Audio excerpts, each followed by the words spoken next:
morning, everybody. Thank you for watching this video. And again, I am with Ms. Tara here, and I did promise you before that we're going to be talking about the book a little bit further. We are in a very special place today. It's called Haki. Tara suggested the cafe. Thanks to her, we are here today. The place is cozy and very comfortable. You get to see the place throughout the video because I did take some shots. So stay tuned. And my first question for you is, what inspired you? The inspiration goes for lots of factors. The first and the most important one is living beside the sea in Lebanon for 12 years. So this girl, the protagonist, who's me, found herself growing in the middle of Mother Nature, the sea, reading the books. Everything around her seemed romantic. So this is the first inspiration. Later on, she tried to study her favorite language, which is English. So she was inspired by William Blake, one of the metaphysical poets. He's so famous. He believed in angels. He was very romantic. So that was the first and last inspiration. I am looking at the cover, and what caught my attention was the title, My Silent Letter, The Key. Apparently there's the title and there's a subtitle. What is the connection and what is it about? Who helped you pick it? The main title is My Silent Letter because this girl was struggling. She was trying to deliver words to persuade people in her own world, but she couldn't. No one was convinced. So she used silence as her fire escape. She went into her diaries. She tried to write. Everything was in complete silence. She couldn't hear just her inner voice. So the key, she was trying to seek enlightenment. She was trying to seek love and to find herself all at once and all together.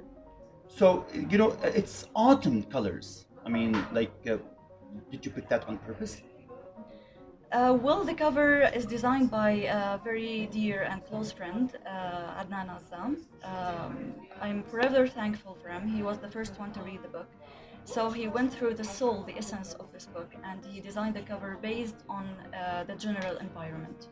Talk to me about the publication process. Well, also a dear friend, Mr. Fawaz Azam. He is the manager of Hudu Publishing House. It is the place where I got all the encouragement, the green light, to know that lots of readers are waiting for an English book. They are eager to learn a new language. So Mr. Fawaz encouraged me a lot,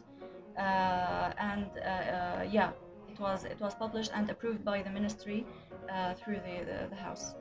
Farah, while we're reading, some people don't even have the time to read a whole book. Some people think reading a whole book is challenging. Do you kind of recommend a chapter, a specific line, a specific page that you think could deliver the message faster, something like that? Okay, just let me say this book is a kind of rebellion. It doesn't follow the normal structure of the autobiography. It was something like a rebellion. So it followed something kind of a new genre, a formation of a new genre. So we find the chronological order of the narrating events, what happened in her life, plus the poetry.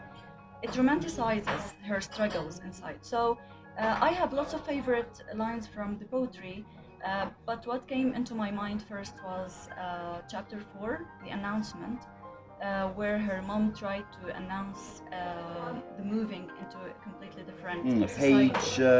Page 50, 57, chapter 4, the announcement. Could you summarize what happens in this chapter?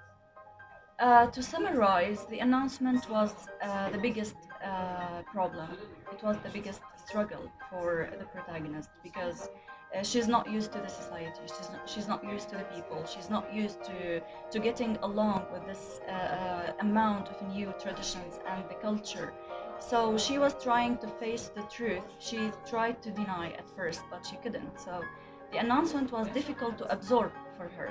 That's when we see the shift or the big change in her life. So she went now through these struggles, and she tried to escape into her diaries. That morning, Mrs. Jane got to be working in the kitchen. The plate sound between her hands were announcing a war. What war is that?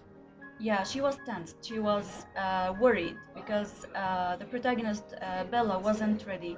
They know her attachment to the previous world she's been in.